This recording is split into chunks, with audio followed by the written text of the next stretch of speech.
Hello guys, welcome back to my YouTube channel Nesting Padasali. So this video is all about what is a job opportunity or what are the opportunity that has been available for this BET category number 2 qualified candidate, because many students are still thinking like if you had cleared this DBT BET exam under category number 1 alone it's useful like that.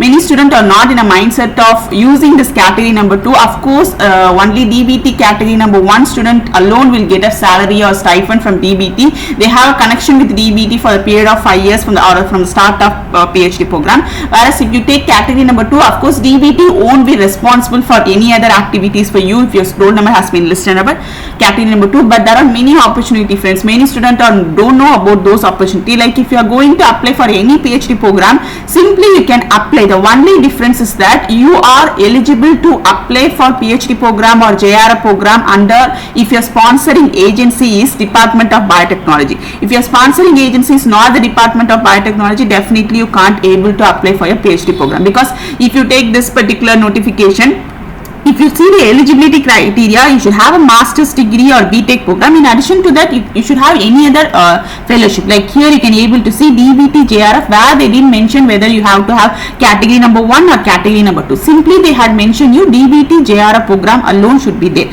They didn't even mention nothing. Okay, and also a funding agency should be Department of Biotechnology. Only then you are eligible to apply. If a funding agency is ICMR or SERB, means you are not eligible to apply for your PhD program. So there are many opportunities coming for category number 1, category number 2 qualified candidates. So here also you can able to see this has been released by this Birla Institute of Technology, that is BIT Skill Learning Institute. Here also they had simply mentioned only DBT BET JRF alone. They didn't even specify or they didn't even code whether category 1 or category 2.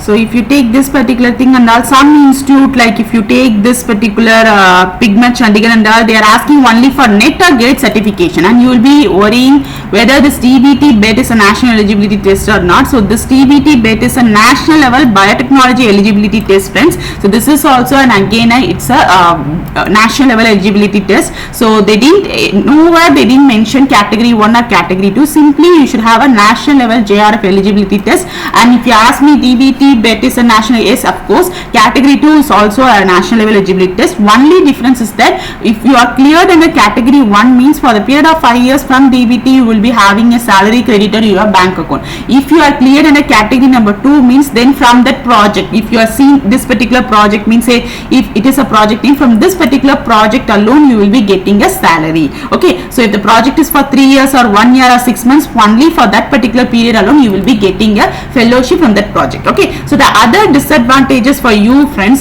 for doing PhD, for JRFs that's well good, for a project assistant there is no issues with that. But if you are going to do a PhD with this particular category 2, it's really a risky one to do a PhD in a category number 1. If you take an example of this RGCB for PhD admission to this particular year, they had mentioned clearly applicant must have a valid JRF, and here also they mentioned UGC, CSIR, ICMR, DBT. They didn't mention category 1 or category 2. Okay, and next important thing is that any other national competitive fellowship offered by the government, yes, it is also applicable, but having a valid fellowship for a period of 5 years. This point, it's really a risky one if you are cleared in a category number 2, because if the student has cleared in a category number 1, he can definitely apply for this particular thing, because for a period of 5 years, this DBT what they will be giving a fellowship amount of 31,000 every month for a period of 5 years. Along with the period of 31,000, they will be, a student will also get a contingency grant of 30,000.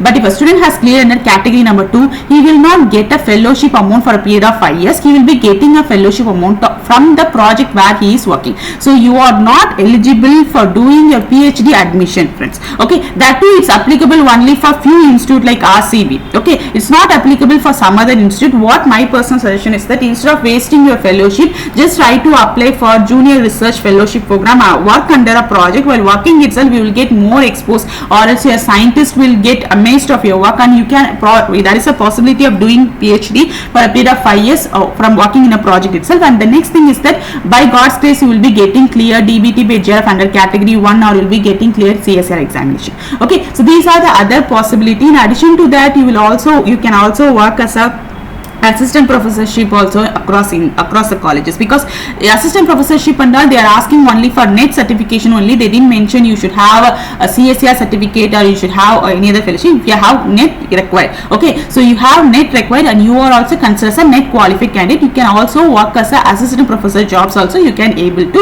apply for it. So thank you friends, thanks for watching this video.